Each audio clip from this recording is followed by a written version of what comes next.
get this up here. We don't want that. We want that. Okay.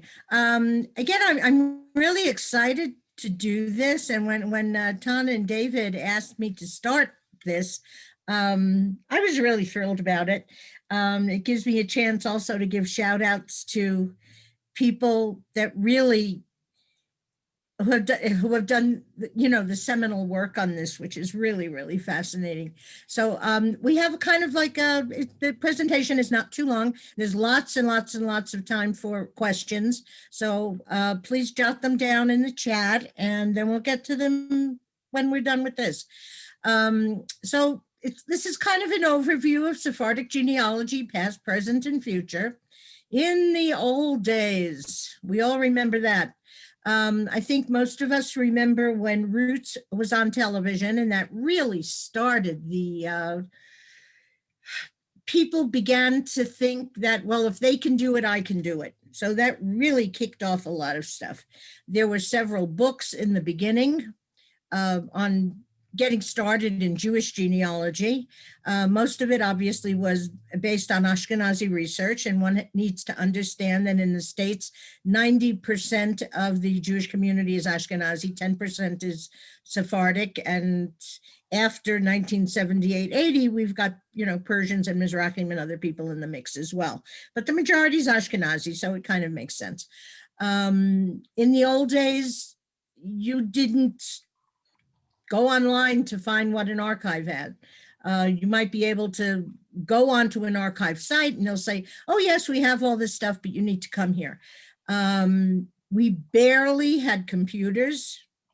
We didn't, how many people had computers at home in 1978? I don't know anybody. Internet, what the heck was that? Sorry, Shelley, just to interrupt, we can't see your screen if...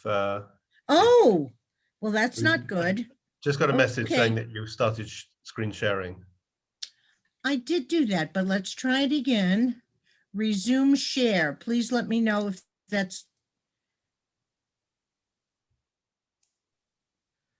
Yeah. Yes. All right. This is the regular. Can you see the regular screen? What I'm trying to do was put it in presentation mode.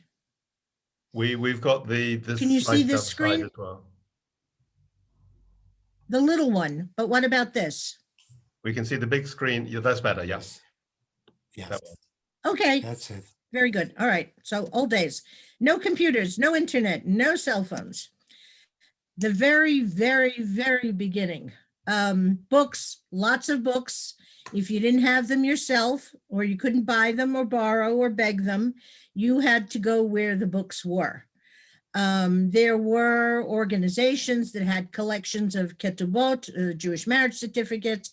They had collections of piyutim, religious poetry.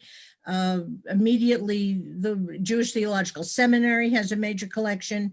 Hebrew University in Jerusalem has a major collection. There are problems with the indexing, I think, on both of these.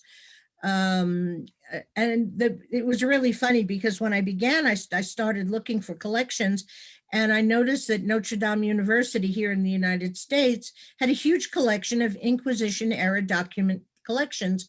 And I kept thinking to myself, why would a Catholic university have a huge collection of Inquisition era documents? And then I realized, you know, like, duh, okay, we're talking about a Catholic university and the Inquisition. So that kind of made sense.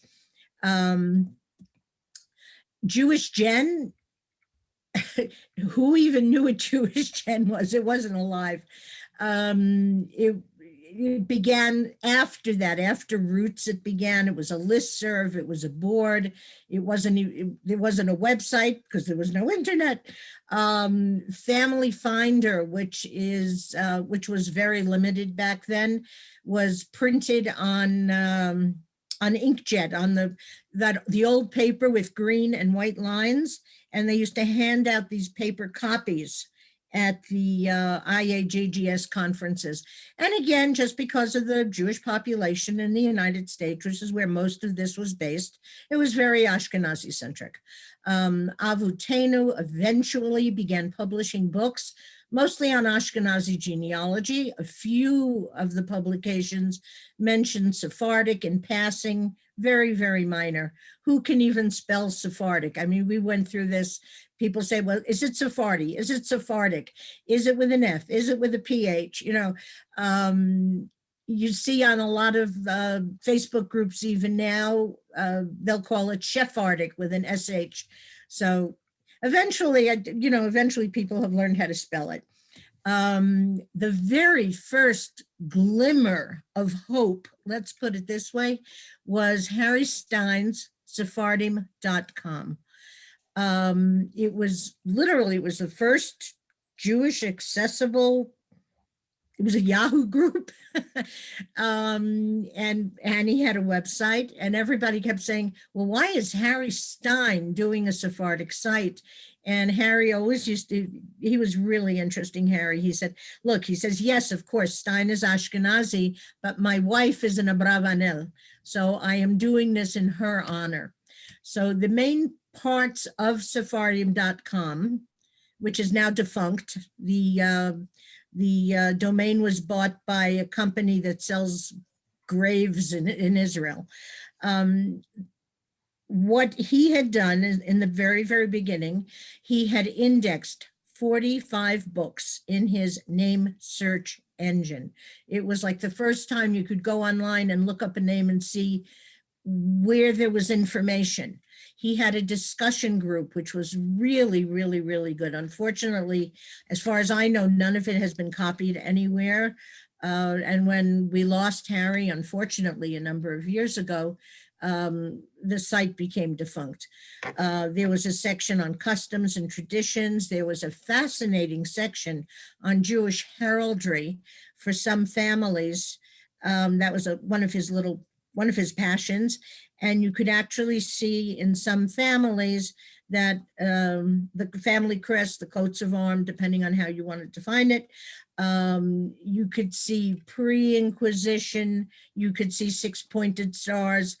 After the Inquisition later on, they became five-pointed stars. A lot of the Jewish symbols were gone, but it was a very fascinating kind of thing. That wasn't a huge thing on the site, but he did have a section on it. So Harry was amazing, and he put this together, and it was the place where people went first of all. It was like 46 publications were indexed. There were specialized books of communities that few people had access to. So these were community books from Italy, Rhodes, Brazil, and different places in Spain, England, Portugal, Gibraltar, Jamaica, the West Indies, Hamburg, Chile, Bordeaux, the Balkans, Turkey, New Spain here in Mexico, Nueva España, Nuevo León. The records included entries from Bevis Marks in London, of course, Amsterdam civil records, Sephardic brides and grooms, circumcision registers, all kinds of medieval documents, Spanish archive publications, Inquisition lists, and more. And following the names, and I'll show you a screenshot, following names of the publications where the name was listed. So this is just one of the things that I put together. And the numbers after the names are the item or the book or the publication in which the name was mentioned. That's all there was. If you wanted more information, you had to, again, beg, borrow, steal, access somehow the actual publication to learn more about each of these names. When we went to Israel in 1999, I think I was home for about a month when I started going crazy, because I've always been involved in journalism. I've always written. And I went down to, those in Israel will remember, we had the Metro Weekly at the Jerusalem Post. We had a Tel Aviv office. And I went down there one day, and because I was going nuts being home. Who stays home? I don't stay home. Those of you who know me know that.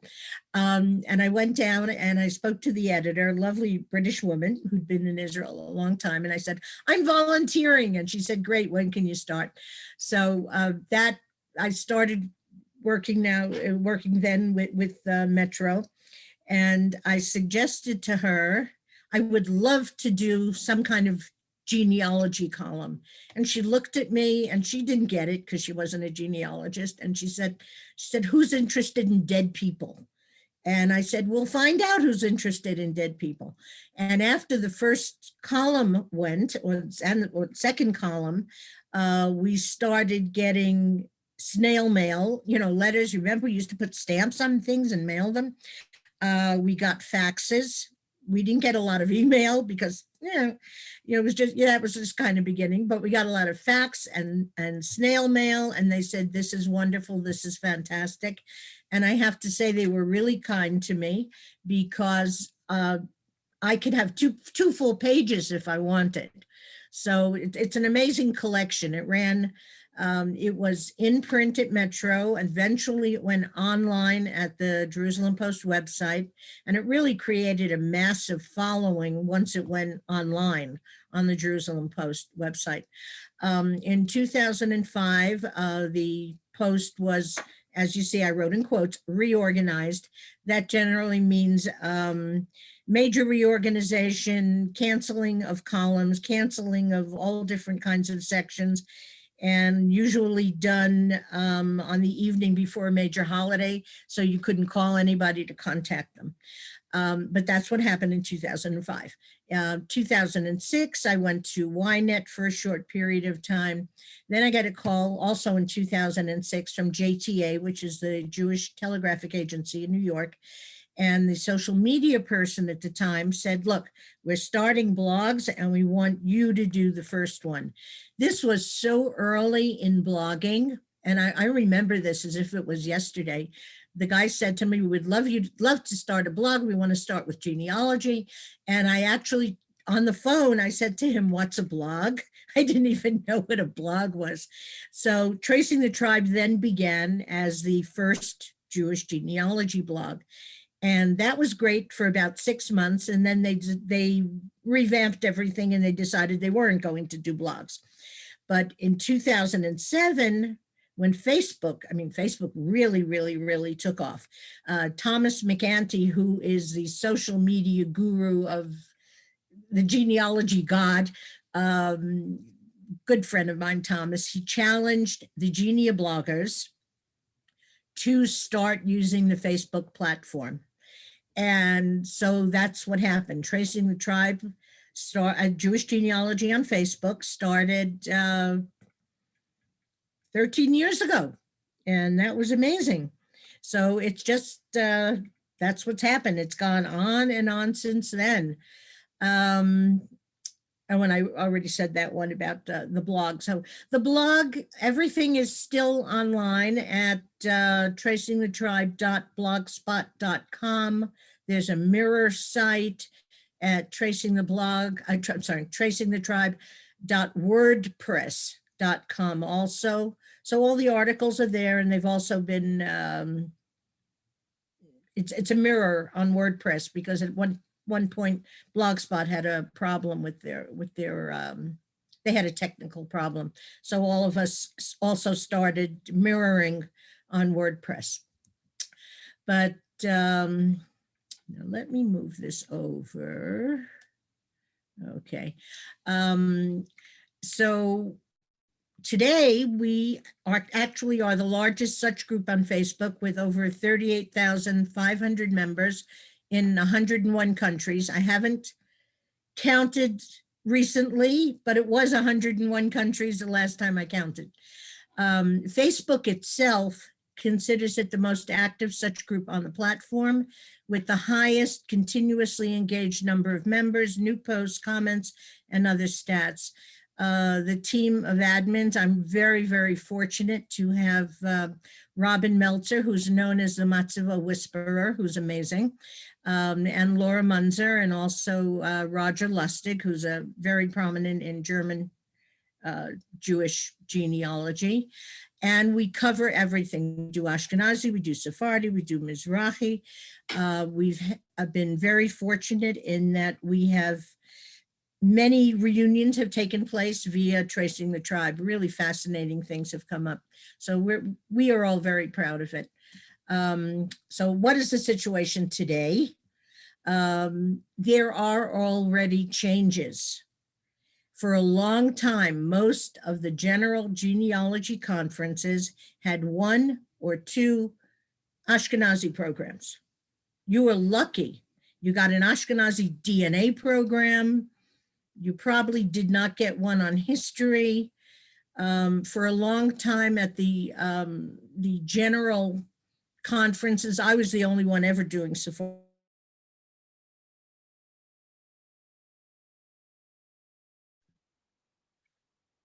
Here for everybody because of the pandemic, but I think we are now, just because of Zoom and everybody's in, it was easier now with conferences to put in more types of programming that perhaps wouldn't fly in person, but now fly on Zoom. So this year, Roots Tech 2021, which has 30, 40, 50,000 people in Salt Lake City every year. This year it was all virtual. It was also all free, which helped. 1 million people worldwide registered, and there were many Jewish programs. And out of those Jewish programs, there was an extremely significant number of Sephardic programs. I spoke, Jeannie Milgram spoke, Rabbi Jordi Genter Molina from Central Sepharad spoke.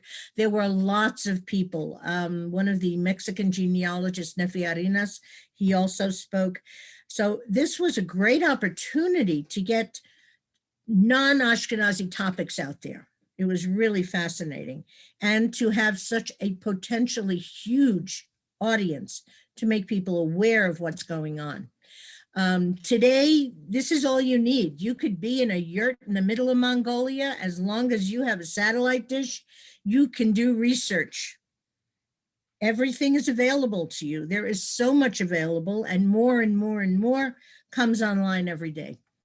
My good friend, Jeff Malka, I remember back in the old days when we tried to organize the Sephardic SIG at Jewish Gen and really didn't get anywhere with it. Jeff decided to start sephardicgen.com, and I send everybody here as a first start. It's a wonderful collection of resources, of history, of genealogy, websites by particular country, databases, of course, are amazing. Information on names. There's a gazetteer, archives. And I will mention that the name search engine that Harry Stein created is archived at Sephardic Gen. There are sections on how to start. There are Sephardic family trees, all kinds of forms that you might need, and a lot of resources on calendars and Ladino. Lots of articles, a lot of books. The search engines can be accessed in English, French, and Spanish. And the search engine, I think, was originally created by Steve Morse, who is the brilliant person who does a lot of search engines, because he has a great talent in this and things actually work. So what I always suggest to people is that they start at, click on databases. You start at the Consolidated Index of Sephardic Surnames. This is the index to the indices, the index to the indexes at Sephardic Gen. The simplest way to do it is just put a name in, don't even bother with a country, just put the name in. There are 5 or 6 search parameters you can put in: spelled exactly, sounds like, phonetic. There are 5 or 6 different things. I always suggest to people to do a search for each one of those parameters, because you don't know how the name is spelled in different countries. You can have a HaKohen that begins with A, because in Ladino communities, the H is dropped. You don't spell Haggadah, you spell it Agada with an A. You don't spell HaKohen, you spell it HaKohen. So the names will come up that match, and the different ways that you search. Each time a name comes up, you can go to the actual database that it shows in and get more information about that particular database. So the major books are indexed, major communities are indexed. The late Matilda Taggart was wonderful in, she has many of the Bulgarian databases, Bulgarian doctors. There's so much on there that it's really hard to pinpoint exactly what's there. There is just so much there. So you might want to pour yourself a cup of tea and sit down, go to sephardicgen.com and play around with the site, because it is amazing. And we thank Jeff for this because it's great. Jeff is also the author of Sephardic Genealogy, that I think I know it's already in its second edition.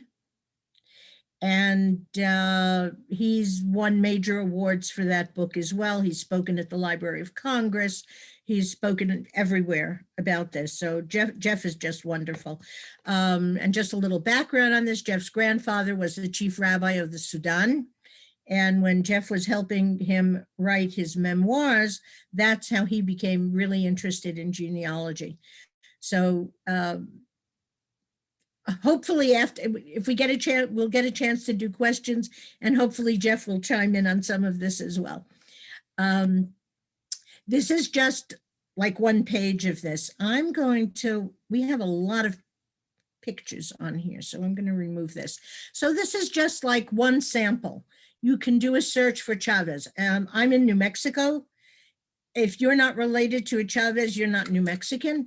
If you're not a Chavez or not related to one. And of course, you can see the differences in spellings depending on what country. So we have single names, we have compound names, you have the given names, and these are the databases. They're the names. This particular name is found in Northern European surnames, Sephardic surnames, Balkan, Caribbean, Inquisition trials, the Amsterdam Poor Jews, Sepharad periodicals, the Alexandria Egypt census, and Livorno. So people with this name who are of Jewish families with this name, no matter how you spell it, will show up in these things. So this is another page, which is for Garcia, and variations we know, just spelling variants, as well as switching letters, Garcia, Gracia. Again, the first names, the Jewish names, the databases, the countries. It's a wonderful site to sit down and play around with, and it's amazing information that's in there. There are more accessible resources every single day. IGRA, which is the Israel Genealogical Research Association. I was president of JEFRA, which became IGRA. Amazing databases. They had census things, so many databases. Some of them are behind a paywall. Some of them are open to everybody. It's well worth a membership in IGRA to be able to access all of their databases. For Mizrahi, one of the most important ones that are out there now is Beheshtieh. These are this guy in LA who went to LA and photographed the Jewish cemetery in Tehran. And all of these photos are online. Most of the Persian stones, of course, are in Farsi and also in Hebrew. But the one criticism we always have is that for some strange reason, the indexing is done by first name and not by last name. I read Farsi fluently, and it took me hours and hours and hours to find my husband's family on this. So that's one criticism. If you're going to do a database index, please don't do it by first names. But it's really, for the Persians, it was amazing because those people who have left Iran since 1978, this is the closest they're going to get to a memorial for their relatives. And what I understand is that they're working on doing photography in other cities, in other major cities. Sangre Judía by Per Bonin. Per's family, he's a journalist, he lives in Barcelona, just outside of Barcelona. And he comes from a Shueta family in Mallorca. And this book is now, Sangre Judía, and it's been in the 4th edition for quite a while. The first 3 editions only listed the name, nothing else. And I remember when one of my trips to Barcelona, I met Per, and we were sitting on La Rambla, and I think we were having churros and hot chocolate. It was very, very nice. It was a lovely day. And I said, just a list of names doesn't help genealogists. You need to have the name, a year of a document, and a place where that document can be found. It's not a 100% confirmation that that is your family, but at least it's a start for someone who's interested in following their roots. And if you notice up here, this is the C with a little chip in the bottom of it. This actually is a T. And Maria Jose Suribas and I were at the Crown Archives, the Crown Archives of Aragon in Barcelona. And I kept seeing this, and she said, no, it's a T, it's a T. And she said, let's go upstairs. And we went upstairs and we saw the head of the archives, Jaime Ribillero. And Maria Jose introduced me as a Sephardita, I think, from New York. And he was wonderful. He was very nice. And he said, absolutely, this is a T. The medieval T looks like a C with a little chip at the bottom of it. So I pointed this out to Per Bonin, and he says, next time he does an edition, he'll put us back under the T's where we belong. So I'm hoping for another edition. Now, there are Hebrew Union College has a Sephardic Studies section. They have articles, journal entries, audio, PDFs, maps, history, genealogy, Ladino, amazing thing to take a look at. The American Sephardi Federation, which is now located with another 4 or 5 organizations at the Center for Jewish History in New York. They have books. They do the Sephardic Report. There's online articles, Sephardic history. They have records and information on less well-known Sephardic communities, such as Rangoon, Calcutta. They have Portuguese and Sephardic records, family histories. Their library is very extensive. J.D. Arden is a librarian at CJH, and he is on Tracing the Tribe, and he's great on answering questions. They also have a Tuesday lunch program every week, which is always fascinating as well. Again, these 2 in particular, and most of the Sephardic resources, have pages with many more links to other resources. So it's handy just to keep checking that. Yad Vashem. I don't know why it's a surprise to many Ashkenazim, but it seems to be that not everybody who perished in the Holocaust was Ashkenazi, that there were many Sephardim in France, the Netherlands, Romania, Italy, Germany, Greece, name a country, who were murdered. Sephardic Jews lived in communities across Europe. So we have the searchable databases, and you have the pages of testimony. More than 25 years ago, the Society for Crypto-Judaic Studies was created by Dr. Stanley Hortis and a number of other academics. I'm also on the board there. Annual conferences. The next one's going to be in October 21, probably will be virtual. They published the Halapi Journal, which is a gorgeous 50-page journal, comes out twice a year. We're just finishing up the spring and summer one. Articles, personal stories, reviews of books and plays and films, global links. You can access that on the Facebook page, or at Crypto Jews for that. More and more archives, universities, libraries, they're all digitizing their holdings for online accessibility and to preserve the original documents. Spain and Portugal. I mean, the first time I went to Spain, and we went to Lleida, where our family records are in Catalonia with Maria Jose. And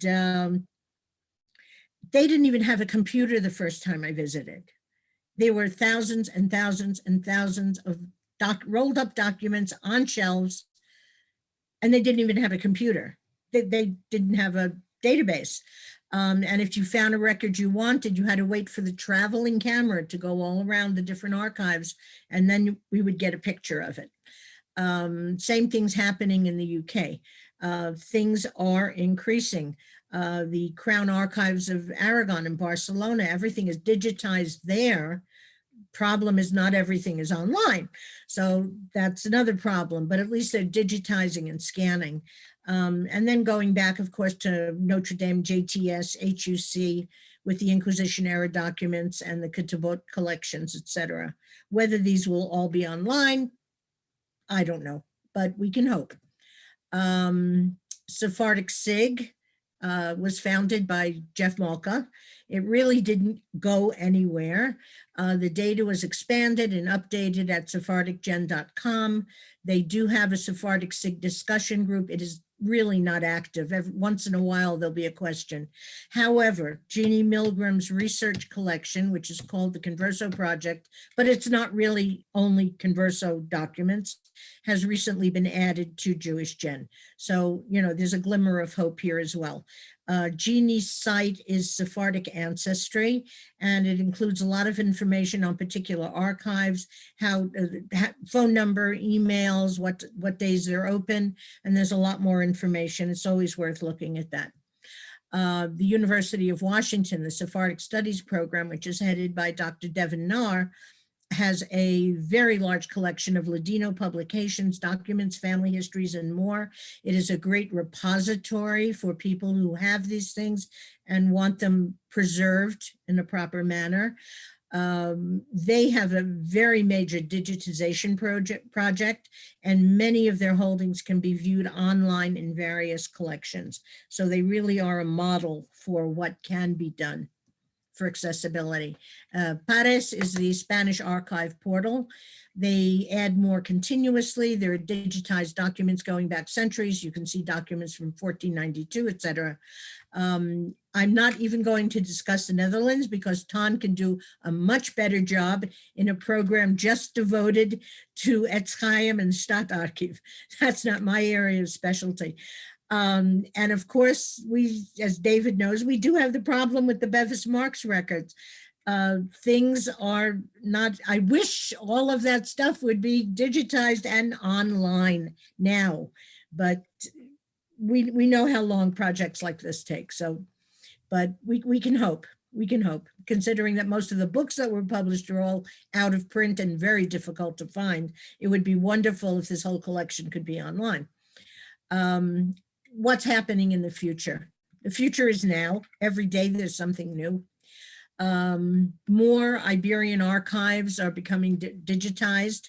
More information is becoming online via Pares. There are major digitization projects in the pipeline now. Major announcements will follow. This is really above my security clearance to talk about it right now. Or above my pay grade, choose one. We can hope about Bevis Marks. More and more Jewish and general genealogy conferences are adding Sephardic programs. More books are being published, adding to the already available archival abstracts. Most of the archives in Spain, and I have most of the books, Maria Jose has them also, where they've taken the Jewish notarial records and just published them. They're in English. Or 4 or 5 of the regional archives. More and more researchers are specializing in Eastern and Western Sephardim.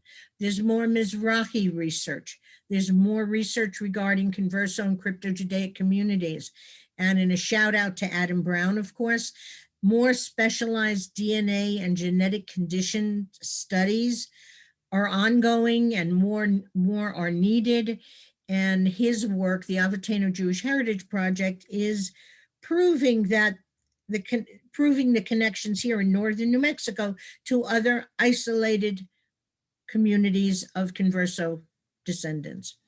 So you can contact me at Schelly@myheritage.com, at tracingthetribe@gmail. Come join us at Tracing the Tribe. Centro Sepharad, New Mexico is the new program here in New Mexico. We're actually part of the Jewish Federation of New Mexico. And we're involved in the business of history and education. Our director is Rabbi Jordi Gendra Molina, who himself comes from a Converso family in Barcelona.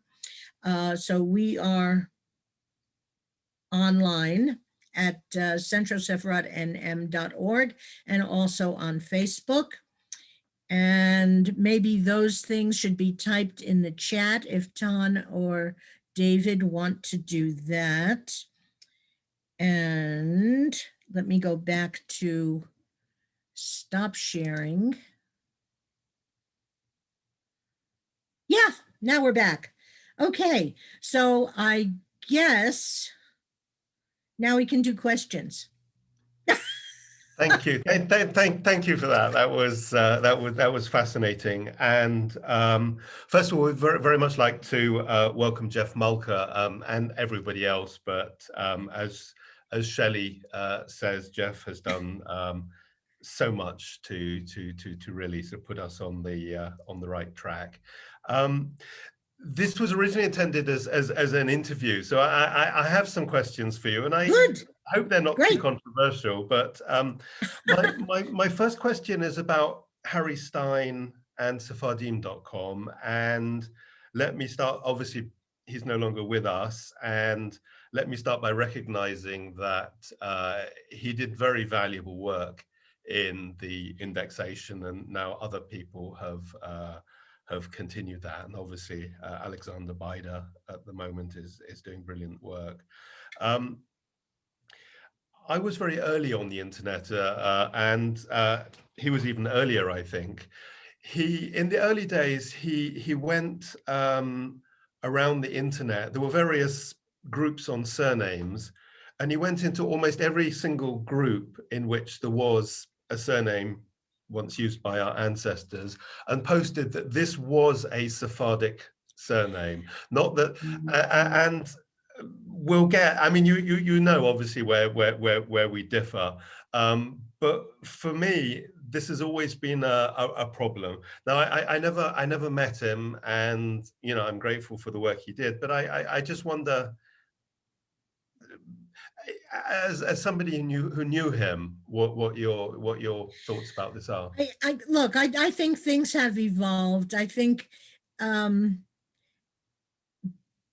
because of my involvement and the things that I know in the beginning, I also kind of, because I knew that specific names where I live, I know that these names, I know the genealogies, I know who the families are. So I know if there's a specific name here in New Mexico, we have records going back all the way back here. It's very easy to follow these families. We know who they are. In many cases, if someone asked me about a name here in New Mexico from the descendants, the people who came very early, or if they went into Veracruz, which is, they all went into Veracruz and then they came up. The Jewish families are well known in Monterrey and in Zacatecas and many of the Mexican things, thanks to the work of David Gitlitz. We know these names. I think a lot of us, when we hear a name that we know and we know who they are, we tend to say, yes, it's a Sephardic name. It's a descendant name. But that's sorry, something different, because I actually went through comparing the 100 most common names in Portugal and the 100 most common names in Spain. All 100 of the most common names in Portugal and 99 of the 100 most common names. David, I've lost my entire screen. Hold on a sec. We can see you, but we can hear you, but your have we lost Schelly? She disappeared. She will come back in a few minutes. I'm sorry. Whilst Schelly rejoins, Alain Fahy points out that she didn't mention his site, fahy.org. Of course, she didn't mention my site as well, sephardicgenealogy.com, but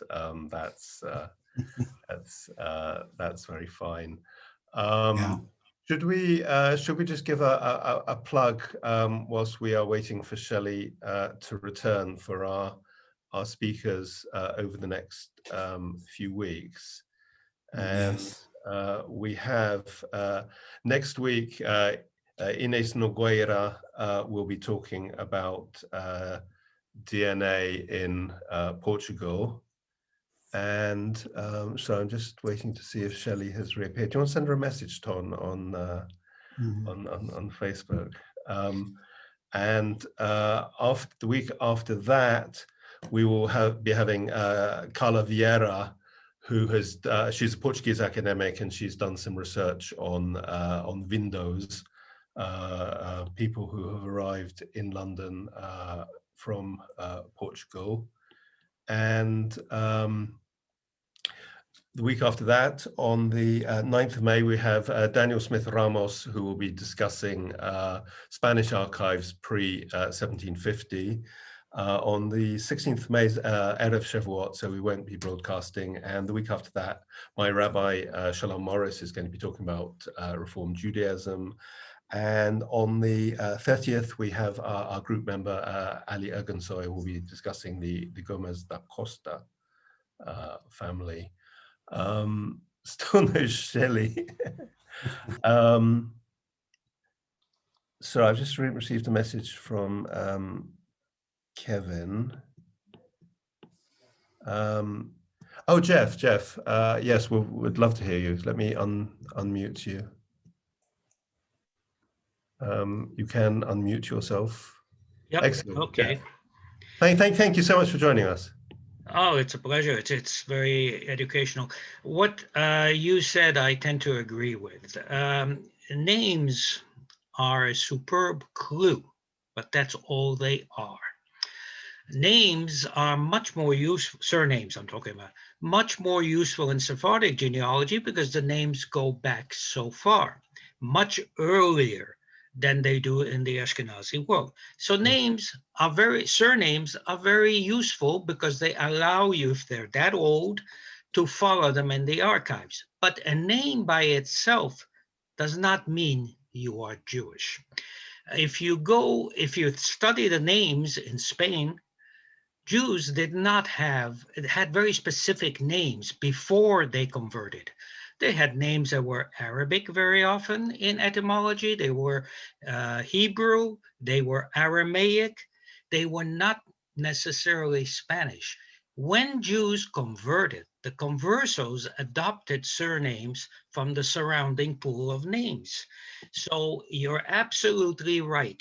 There are Jewish Rodriguezes, and there are Rodriguezes who have never had or known any Jew, because that's the problem with converso surnames. That's the problem with any adopted surname. What is particularly useful, though, is to go back to the primary sources. That's the most important thing, not to assume a name is. If you go into the archives, the pre-expulsion archives, particularly in northern Spain, if you're a Jew, they say so. They say Solomon whatever, Judeo of.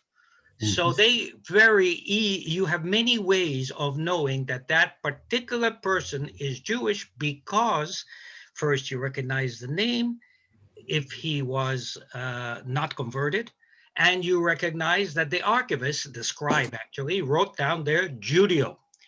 When you come to Hispanic sounding names, you're in big trouble. You have to prove that that particular name was Jewish, because the same name can belong to people who were, in fact, had ancestors who were Jews and who did not. If there are Jewish Rodriguezes, that's because their family, after having been Christian for whatever number of years, were able to revert, and by that time they forgot their Jewish surname and therefore used that name. So the surname is a wonderful clue, particularly in Sephardic genealogy, but it does not tell you anything. The archives do. Yes, yes, no, totally. I wonder. Schelly, Shelley's restarting her computer. yes. Jeff, can I ask you whilst we're waiting for Shelley to return, and my next question, which I'll put to Shelley, that it seems to me that we have. I'm a member of. Actually I'm a Chatan Bereshit, or I would be in normal terms, at Bevis Mark Synagogue in London this year, and it does seem to me that we have two groups looking at Sephardic genealogy. On the one hand, we have people who I would say are primarily driven by genealogy and sort of connected to the community. And on the other hand, we have this sort of crypto-Jewish B'nai Anasim group, which perhaps, there's a lot of complexity there, but it seems to me perhaps that's more of an encounter between the Ashkenazim and local populations. Or I don't know, because I don't want to upset people, and obviously in America identity politics is a very big thing, but I wonder, without wishing to upset anybody, what you think about that. Oh, sorry, I have to unmute you again, I'm sorry. Power of being the moderator. I think you can unmute me. Okay. Well, I think everybody has an agenda, and that is most unfortunate. Okay, you're absolutely right. There are a lot of agendas, not just in Sephardic, but in Ashkenazi Jewry and so forth. Who's better than the next, and who's the third? The crypto-Jew problem, I am not an expert in. Frankly, I had no interest in it until I got into genealogy. So it's got many issues. Some of them truly were. Some, you're absolutely right. They were in contact with a variety of other religions and absorbed some items.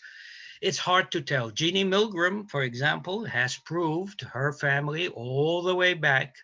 That's possible.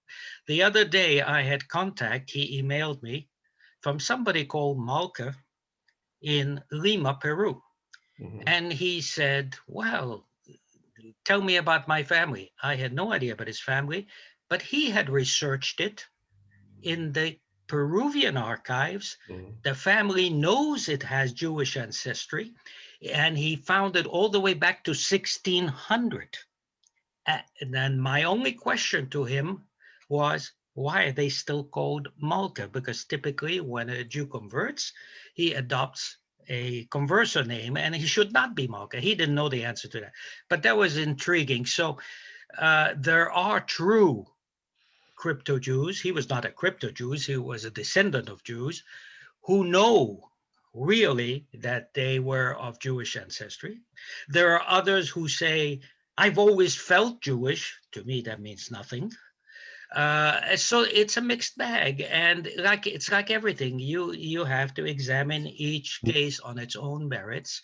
And I personally have had this attempt to make at least Sephardic genealogy based on facts, not on family folklore. There are a lot of Jews in the Eastern Mediterranean who say, our family speaks Ladino, so we must be from Spain. Guess what? Not necessarily. The Muslims in the ports of Salonico spoke Ladino too, because they had to, because that was the language of business. So you can't take any one item, and certainly you cannot take the surname unless it's a classic Jewish name. If this person's name is Cohen or Levi, obviously he's Jewish. So that's the big distinction I tend to make between non-converso names and converso names. And of course, the crypto-Jews would all have converso names, and they have their own sources of information. I don't know if anybody has mentioned, but it's extremely useful, is the archives in Seville. which contains the names of everybody on a ship who went to the New World from, I forget what it was, 1500 to 1800 or so. Of course, anybody there is by definition a converso, because Jews were not allowed to go. But if you're researching crypto-Judaism, that could be. But then this Garcia and that Garcia, how do you know which one is Jewish? You have to go deeper. Yeah. It's much harder. Thank you for your answer, Jeff. If I may ask, those archives in Sevilla, do you have to consult them on the spot, or No, are they no. online? I have personally not had a reason to consult them. I don't think they're online, but they are on CD drives. And I suppose you could buy them. Marie Jose may know more about this than I do, but I know that they are on CD drives. Certainly you could consult them there, but you can pull them out. And those archives in Sevilla are It's called the if I remember correctly, it's called the Archivo de los Indias or something like that. Yeah, Of the colonial archives of Spain. Yes. Yeah, but it's a specific museum just for that. We have Right. our speaker. Ah, Speaker has returned. But actually, Jeff, before I don't know if Schelly, I can't see a microphone for Schelly, so hopefully she's. Yeah, you have to unmute her. No, there's nothing to unmute. It just says ask to unmute. Okay, fine. Jeff, can I ask you? And thank you for answering the questions. And this is actually one of the question I was going to put to Schelly next. Do you think that Sephardic genealogy, we should keep it separate from Ashkenazi genealogy or not? I tell you why I think this, because obviously for the last 100 years or whatever, it's sort of merged. But certainly for what Ton and I are looking at mostly, which is early modern, perhaps we have much more in common with people who are doing research in Spain and Portugal and, you know, the Netherlands and England, rather than with East Europe. I am by nature a universalist.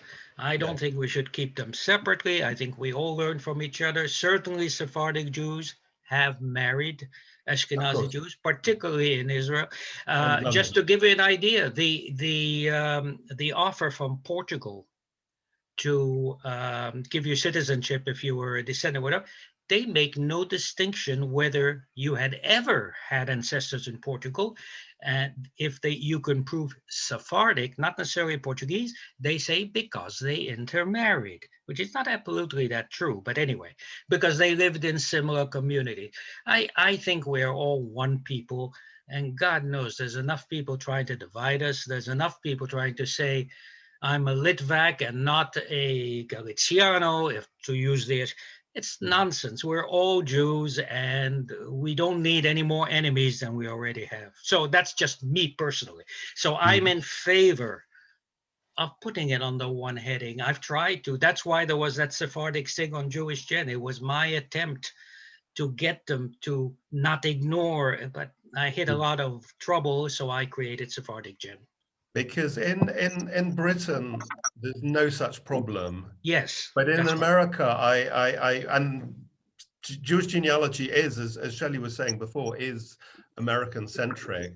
I have found, I don't want to say prejudice, but a lack of openness to Sephardic genealogy. It may just be, you know, Schelly was saying, of course, it's just a numerical thing, but yeah. It is a numerical thing, but it is also changing as DNA reveals how many Ashkenazim have Sephardic roots. And then when they see how the Sephardim can go that far, I can go back to 1250 in my family under the same surname of Malka. Not a changed surname, because some surnames are very old. So when they see that, the Ashkenazi genealogists, they want to link up to a Sephardic tree because they can go much further. It's very hard in Ashkenazi genealogy to go further back than 1800 or 1850. Thank you for that. Schelly, I can see you, and I can also see you joining under another name. Can you? 1 second.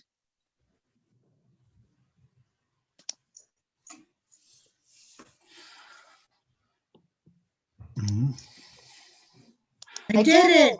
Yay. Oh Okay, my welcome, God. You have, welcome back. As you know, this is not the first time we've lost our speaker, you and have to, we've you have also to over love, time lost each of you us. have to love technology. Yes. Technology doesn't always love us. Okay. Okay, Schelly, you are there twice. Yeah, I'm I've gonna muted get one rid of of them, so Shelley, you can talk through the other one. Yeah. So sorry. Can whilst you were restarting, we were putting some of the questions to Jeff that we also put to you. We were asking first of all about Harry Stein. Okay. But, my next question really was about whether we should keep Sephardic. No, let's jump to the quick, because this is the difficult one about Sephardic genealogy, and on the one hand, and about crypto-Jewish B'nai Anasim on the other. It seems to me, and obviously I belong to a Sephardic community, it's very important to me, and the genealogy is tied up for me with the minhag and everything else. And we are, the Western Sephardim, we are an endangered community, because since the Holocaust, there's very few of us left. And then we have this new movement, which seems to me, as a European, a very American identity sort of movement of crypto-Jews, B'nai Anasim. And it seems to me also that there's not very, perhaps, I mean, I don't want to upset people, because identity matters to people, just as my identity matters to me. But it seems to me that it may be in an encounter between Ashkenazim and local populations, or lots of things are going on, but it's not that they're always following the evidence and reaching the conclusions from that. It is that they've started with the conclusion and looking for evidence to support it. Just to finish, I mean, a classic thing was the Stars of David were used for a long while as, you know, we've got these Stars of David, this must prove that we're Sephardic. And you know, I have a Star of David on my talit bag. It sort of came into the Sephardic community, especially I think with Zionism, really. And so these early remembered Ashkenazis or minhagim or whatever, it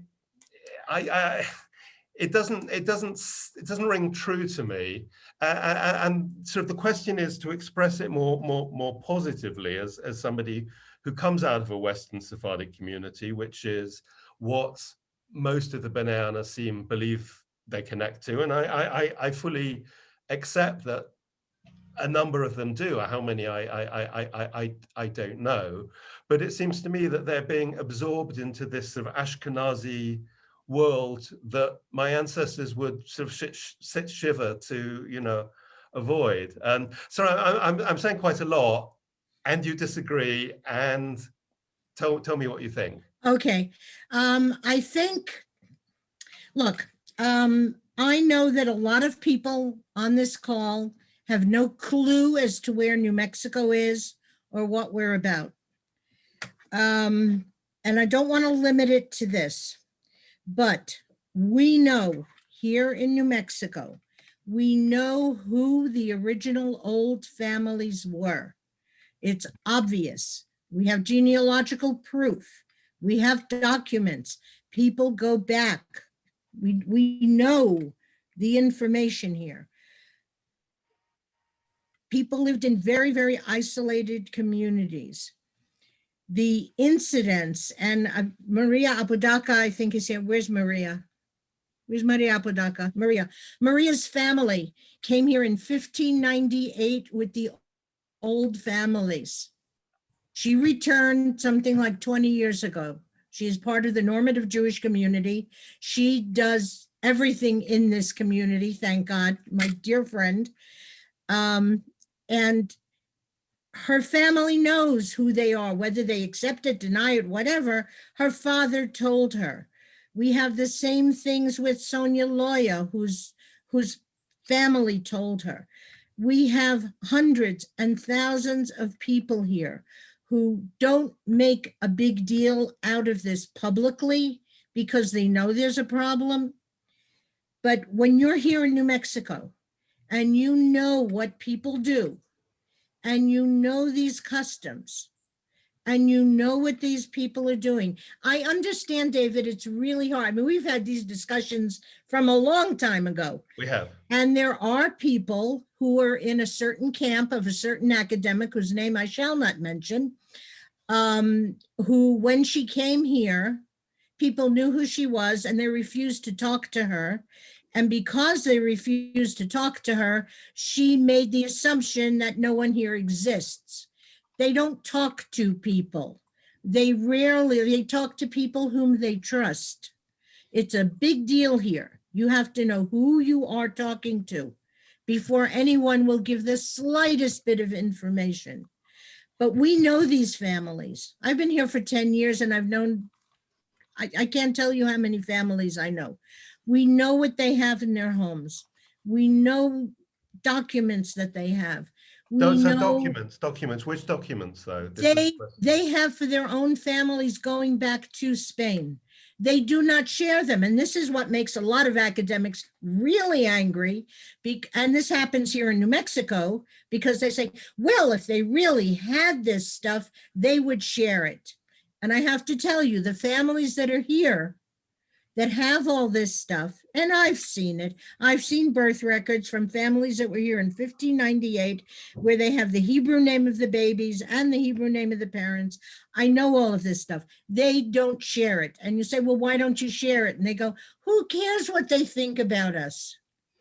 Who cares what they think about us? We don't have to share. We're happy if they just leave us alone.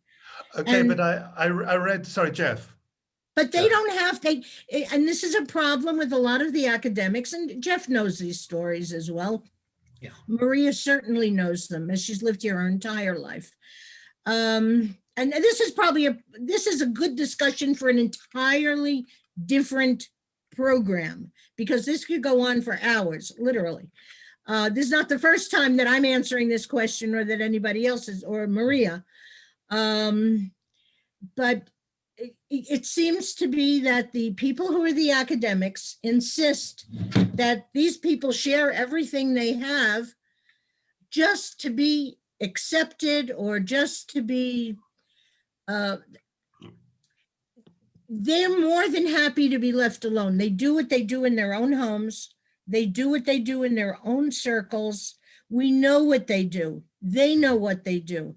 They don't have this compunction to say, oh, well, people will accept me if I share all this stuff. They go, you know what? Just leave us alone. We're doing fine just the way we are. Sorry, Jeff wants to say something. Yeah. I want to say something. The reason I'm a universalist is because a lot of this is actually nonsense. I am a lover of history. I understand the importance of self-identity, self-image. I'm a physician. I know what that's all about. But let's take the history of Spain. The Jews came to Spain very, very early. I won't get into how they got there with the Romans, with the whatever, anyway. But the Visigoths were in Spain. They were terrible to the Jews, particularly after the councils of Toledo and so forth. They massacred Jews, they enslaved them. And when the Moors attacked in 711, they were seen as, our saviors. Let me tell you what happened then. This is the point I'm reaching. By then, Judaism had almost no longer existed in Spain. They did know they were Jews, but they didn't know. We have letters in the archive where they wrote to the Babylonian academies telling them, tell us, what is the order of prayer? So they learned from the Babylonian academies how to do it. Then major rabbis, mostly from Morocco, the Alfasis, the Dayans, they moved into Spain and developed academies. So this Judaism that Spain absorbed came from North Africa. Then you find that because it became a paradise for a while, not really, but anyway, golden age, Jews from everywhere in North Africa to Egypt moved to Spain. So who are the Spaniards now? Who are the Jewish? They're a mixture of a lot of people who came there. Take the Berber army that attacked in 711 and conquered Spain pretty much in 1 year. The historians of that era, if you go back in history and read it, 1/3 of that army was Jewish. Who were they? Some of them were just Moroccan Jews, but some of them were descendants of the Jews who had fled the Visigoths. So when we start separating one from the other, for example, I heard that X and X country calls themselves Sephardic because they learned their Judaism traditions from the Spanish exile. Sorry, I would say it's the other way around. The Moroccans taught the Spanish Jews how to be Jews, and they already knew that, and the Babylonian academies told them how to pray. So, the whole thing is you can pick a certain point and argue it. I can make an equal argument as a lawyer. I'm not a lawyer. That, oh, no, we're different. But the reality is we're all the same people. And that's just my feeling. Sorry. But Schelly, can I just interject first? Because I hear what you say about documents, and if they're private documents, that's for people to do with as they wish.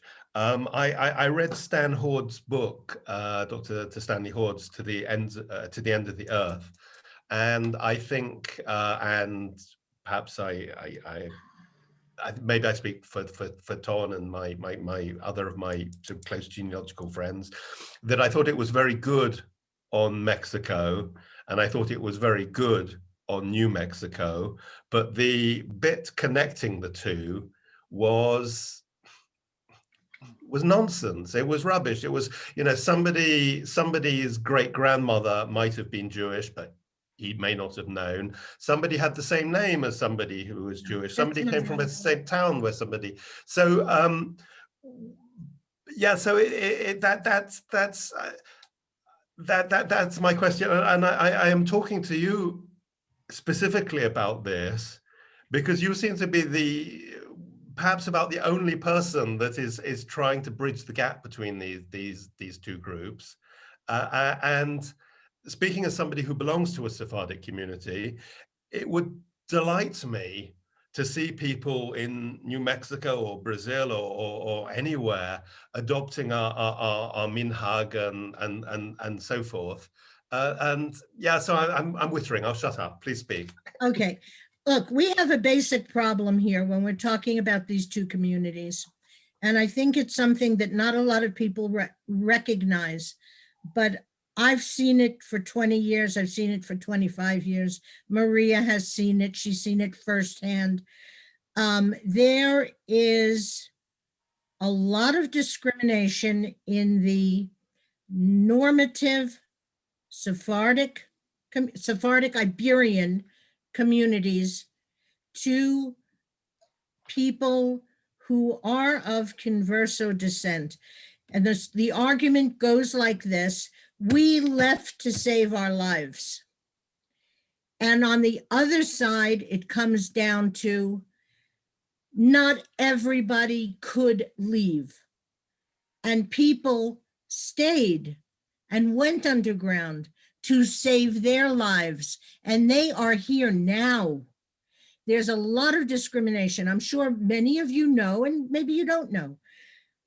If you're in Mexico, or if you're in a South American country, they won't let you even into a synagogue if you are from a converso background and you know it, and you may know quite a bit.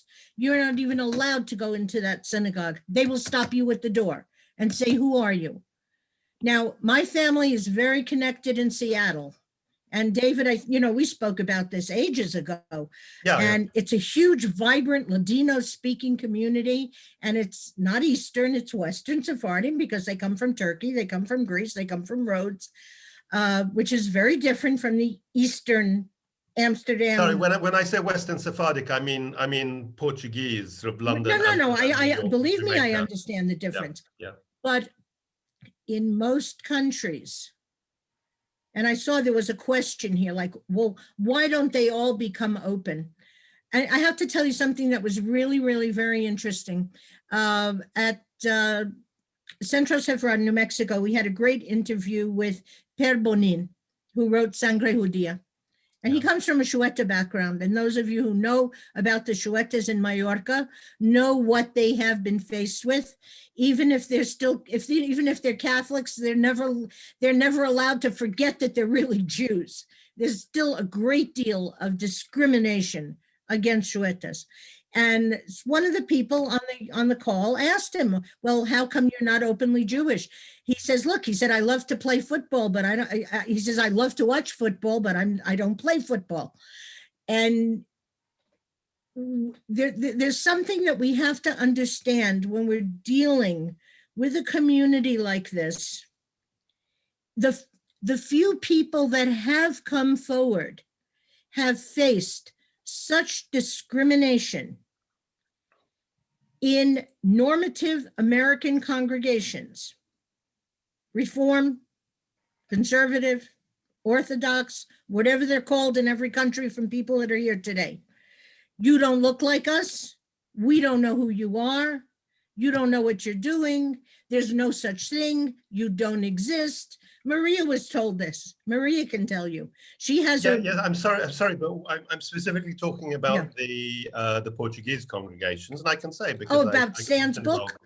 I get to involved several here times in New Mexico, the link between Mexico and New Mexico, it's historical. For us, we have records in the archives here in Santa Fe. We have all these records. Stan was the state historian here. We have the records here.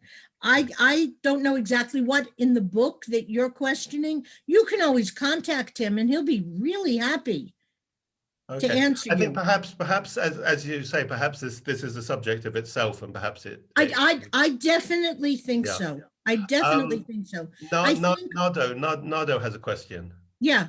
Hello. Can you hear me? Yes. Yes. Okay. Nardo,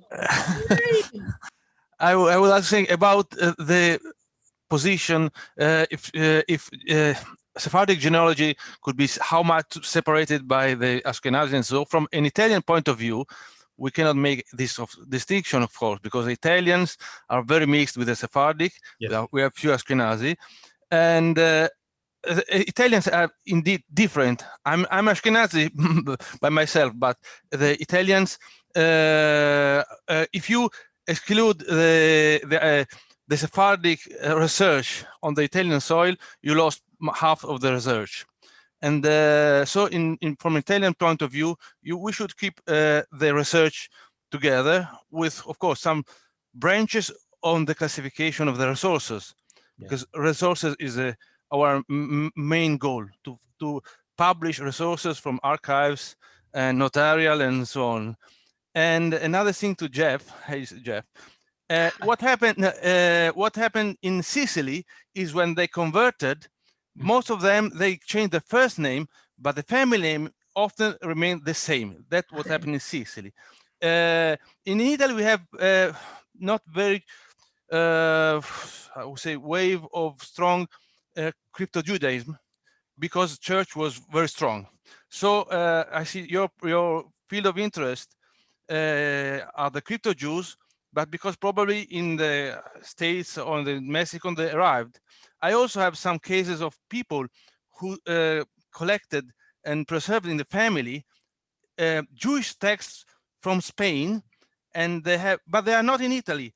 They crossed Italy, arrived in Genova, and then went in Argentina and Mexico.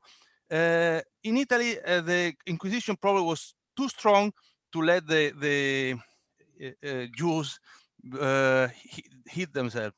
So I'm sorry, that's not the field of my research. But in my opinion is to keep together the field of research and to share the sources. I may want to, if I can say one little thing, I'm not an expert on crypto-Jews. And as I said, I learned about them when I got into genealogy. But frankly, I am amazed, and I'm not surprised that they were forced to convert. One of the documents that I have from my own family goes back to 1382. It was, if I remember correct, in the town of Monson in Yes. Aragon. In 1382, what this notarial record says is that X number of corn or wheat or whatever it is was returned to this Malka guy. And the question was, why did that happen? What was returned? That year, 10,000 Jews were killed in the surrounding villages. The Juderias were attacked. And for some reason, this Malka guy survived. My point is, I don't know that I wouldn't have converted under those circumstances. It takes immense courage. I don't know those. So when somebody's converted, when you learn the history and what they went through, my God, you ought to give them a medal just to survive. And if they then want to come back, I say, wonderful, wonderful. Who am I? That's just my feeling. Now, I understand your question, David. It's got to do with identity and culture and all the rest of it. But it's just my nature. I'm sorry. Now, I hope I answered the question. No, that's good. I think that, and I always respect Jeff's opinion as well as Nardo. Wow, we've known each other for what, 25 years already. I would love to see a whole program with Maria and Maria tell her story, because she has faced this on so many levels. And Maria, what do you think about bringing even Jordi into this? We have a number of people that we could bring in for a program on that might be really interesting. People who have lived this and who can address those particular problems. And I know today's program is not supposed to be on this, but every time the subject is brought up, it becomes a little heated, about this stuff. I think that would be really interesting. I'll talk with Ton. It might be we can do it within a different format. That's to say, I know that there are people within the community, my own community, who are interested in this subject, and perhaps if we can get to a position where there's dialogue rather than everyone sort of bashing each other over the heads. No, absolutely. I think that would be a great idea. But getting back to what Nardo was saying about the resources, I mean, and Nardo knows, because I keep sending people to him that are asking questions about these Sicilians who have Spanish names, and we know the history of Sicily and how all these Spanish Jews wound up in Sicily. We also know what happened with the Inquisition in Sicily, and people now that are just doing DNA are finding all these links to normative Sephardim and Ashkenazim, of course, who don't even know they have Sephardic backgrounds. But this research has become, number one, it's become more known just because we have connectivity with the internet. Before, there was no connectivity. There were a person here, a person there, a person there. If they didn't write about it in a book or publish it somewhere, nobody knew about it. Now we have an opportunity where people know or don't know or are learning, and who have questions and who have already seen these connections themselves. It's an opportunity for a dialogue. It's an opportunity to talk together and discuss these things. But from my standpoint of looking at this, I guess from genealogical resources, that's the other flip side of this as well. There are so many resources out there for people who are looking, people who are searching, and they don't know who to ask. They don't know where to look. We all know the information is out there. You still have to dig for it. You can't say X is a Jewish name without investigating it. And for quite a number of years, I've been saying that as well. It's a clue. A name is a clue. But there are so many more resources now. Thanks to Jeff, thanks to Nardo with his work in Sicily has been really amazing. And there are other people also working in Sicily. The work of Rabbi Barbara Aiello in Sedistrata in Calabria, going back to where her grandparents came from. People documenting I have seen her communities, research. which are really important.